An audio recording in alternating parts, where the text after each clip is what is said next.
रतन टाटा, आदित्य बिरला, अंबानी, अमिताभ बच्चन, 24 घंटे उनके पास भी हैं और 24 घंटे मेरे और आप जैसों के पास भी हैं। पर वो ऐसा क्या करते हैं कि वो इतने हाईली प्रोडक्टिव होते हैं? बहुत बार मैं बहुत अचंभा करती हूँ इस बात को सोच के कि उनकी प्रोडक्टिविटी लेवल एक अलग ही टेंजेंट पे होती है। आज की वीडियो में हम यही देखने वाले हैं कि इतने हाईली इफ़ेक्टिव और प्रोडक्टिव लोग ऐसा क्या करते हैं जो हम शायद नहीं करते। I'm a mother, teacher, guide and a friend, and these are my life lessons.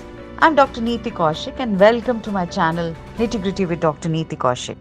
Namaskar, welcome to Nitty Gritty with Dr. Neeti Kaushik, and thank you so much once again for this beautiful abundant family of 250k परिवार वाले जन, subscribers, followers, मेरे दिल से बहुत सारे करीबी रिश्ते और ढेरों सारा प्यार।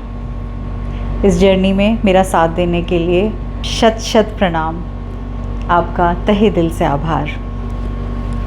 आज हम बात करेंगे 8 ऐसी चीज़ों की जो हाईली प्रोडक्टिव लोगों की लाइफ उनके आसपास रिवॉल्व करती है, और मैं चाहूँगी कि आप आठों के आठों पॉइंट्स को ध्यान से सुने, देखें और नोट करें कि कौन से इन 8 एरियाज़ में से आप ऐसे हैं जो आप कितने पे टिक लगा, कितनी चीज़ें आप अपने रूटीन में करते हैं और कितनी चीज़ों के लिए थोड़ा सा एफ़र्ट आपको करना पड़ेगा।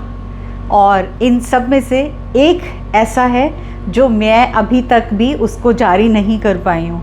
चलो लेट मी सी, वो आप गेस करके बताइएगा पूरी वीडियो देखकर कि मेरे अंदर ऐसा कौन सा एरिया है जिस पे मैं अभी भी प्रोडक्टिविटी पे काम कर रही हूँ। So let's begin.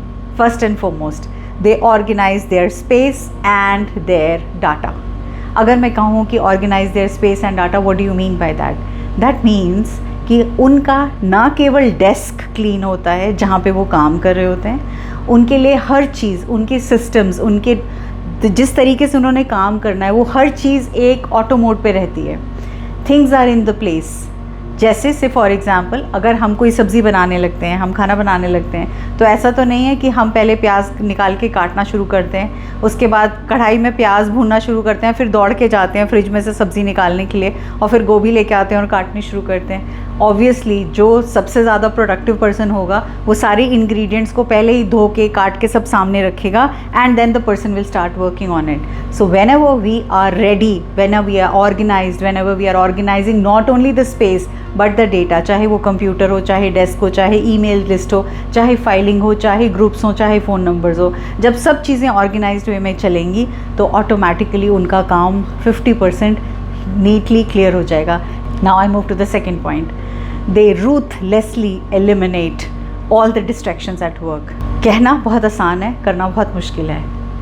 उनके लिए जब भी वो काम पे लगेंगे, ना वो उस समय फ़ोन का ध्यान देंगे, ना फ़ोन उठाएंगे, नोटिफिकेशंस को बंद कर देते हैं, कोई चीज़ उन्हें डिस्टर्ब नहीं कर सकती because they are totally engrossed in their work.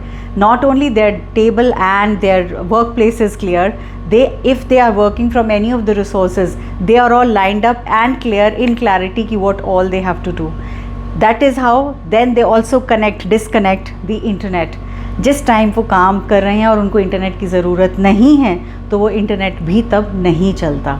So this is very very important. मैंने पर्सनली क्या कर रखा है, मैंने बहुत सारे व्हाट्सएप ग्रुप्स हैं जहाँ से मैं नहीं निकल सकती, मजबूरी है, मैंने उन सबको आर्काइव में डाल रखा है और मैं बिल्कुल उठा के देखती भी नहीं हूँ कि उसमें क्या जा रहा है और क्या आ रहा है और कौन आ रहा है और कौन जा रहा है और क्या कुछ चल रहा है। For me they are there but for me they are not there. Secondly, notifications मैंने सब ऑफ कर रखे हैं because I don't want unnecessarily when I am at work दोस्त शुड कीप बीपिंग, और वो बीप कर करके मुझे डिस्टर्ब करें या बार बार ध्यान या नज़र बार बार मोबाइल पे जाए। दैट इज़ हाउ आपकी प्रोडक्टिविटी बहुत कम होती है। थर्ड ऐसी चीज़ जो ये लोग करते हैं, they choose the time of the day when their mind is fresh. बहुत से लोग 90% of the people do their work planning से लेके implementation in the morning. The first thing in the morning from 5 to 7 is the time when they feel, actually उस time पे mind best होता है, freshest होता है, तो वो अपना मैक्सिमम काम उस टाइम पे करते हैं। They prefer morning, after meditation they sit down and then they plan, they visualize in the same manner. बहुत से ऐसे भी लोग हैं जो रात को देर तक काम करते हैं.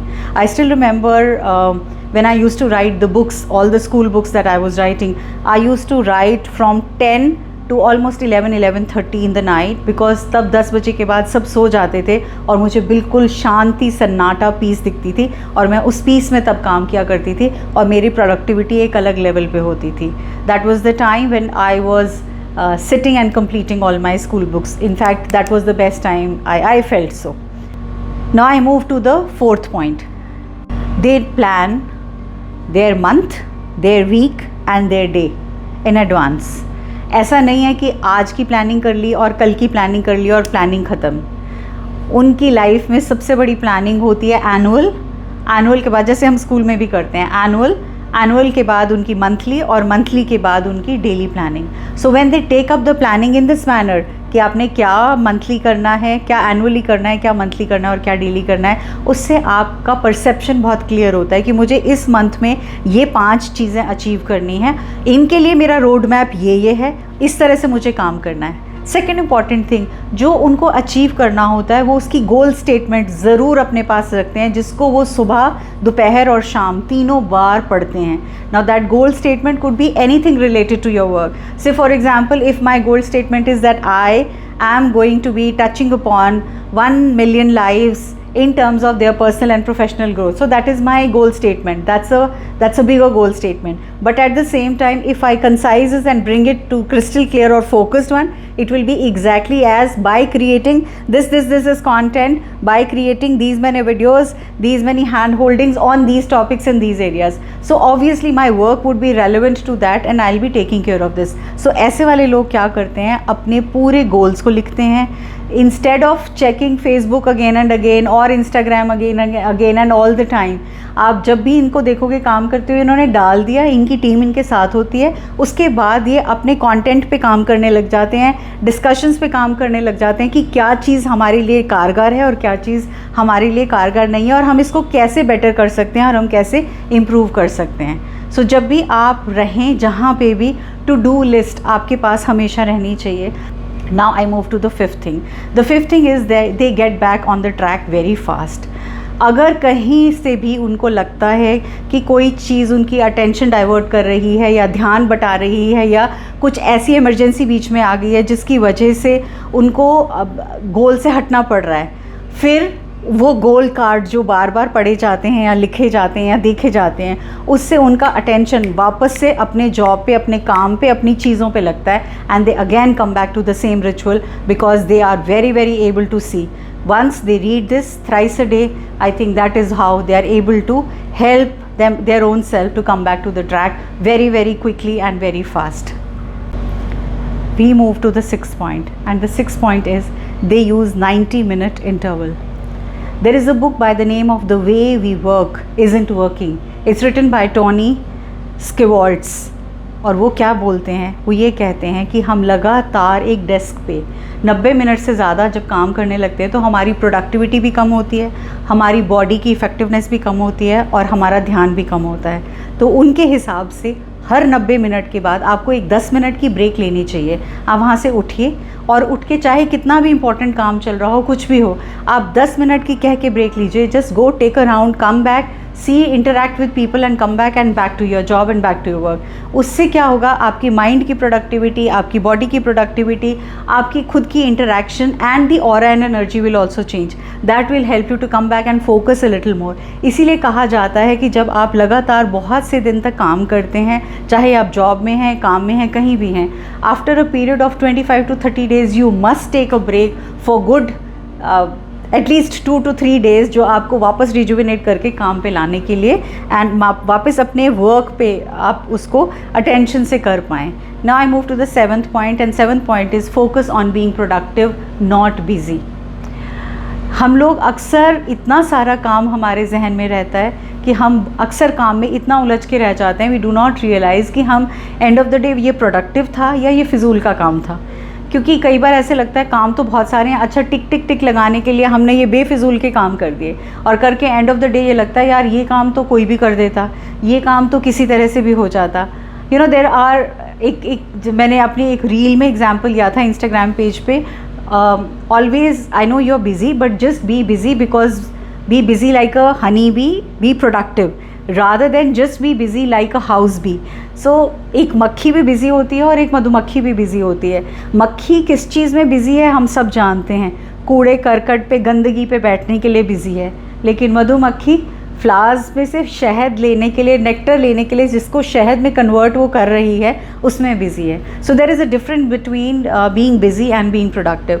सो all these people who are production is level, their productivity is so high, they are busy in their productive things. और उनको लगता है जो काम ऐसे हैं जो कोई भी कर सकता है, वो वाले काम वो कोई से भी करा लेते हैं, and they just overview and they supervise them. Now I move to the last point, which is don't work simultaneously on too many fronts. हम अक्सर बहुत सारी चीज़ें करना चाहते हैं क्योंकि हम अपने हाथ से चीज़ें जाने नहीं देना चाहते. I have seen in organizations quite startling differences in terms of work behavior. Some people wish to do lot of things and all by their own selves. And मैं भी उनमें से थी एक टाइम तक. And some people do not do any thing all by themselves, rather they just distribute the work and take the credit. मैं अभी कुछ कल परसों में एक वीडियो देख रही थी, that was a video on a dog की पानी में बॉल डाली, and there were 2 dogs that came down. One kept on barking and running around, and the other dog came down, went, jumped in the pool, went and picked up the ball and came back, and the dog which was jumping and running around went, snatched the ball from that dog and went and gave it to the boss. So I was laughing, and I think it was on LinkedIn, somebody had posted. So I was laughing at that because I felt that it is so relevant in today's culture. But anyhow, I think the most important lesson to learn from here is when we are doing too many things simultaneously, हम किसी भी एक पे proper focus नहीं लगा पाते और हम half heartedly वो सारे काम करते हैं. At times ये बड़ा typical है, any working mother's life is very very similar to this, क्योंकि उसको सुबह से शाम तक इतने सारे काम करने होते हैं. So she keeps amalgamating couple of things together, and कुछ चीज़ें ऑटो पे होती हैं, कुछ चीज़ें फिर भी करती हैं. तो जब हाफ हार्टेड होता है तो वो गिल्ट भी रह जाता है और अपना जस्टिफिकेशन किसी भी चीज़ पे नहीं रहता. सो सबसे ज़्यादा प्रोडक्टिव लोग जो होते हैं वो अपने टू डू लिस्ट में उनको मालूम होता है कि क्या ऐसी चीज़ें हैं जो उनके बिना नहीं होंगी और क्या ऐसी चीज़ें हैं जो वो आगे पास ऑन कर सकते हैं. So I think here we need to take a call on this.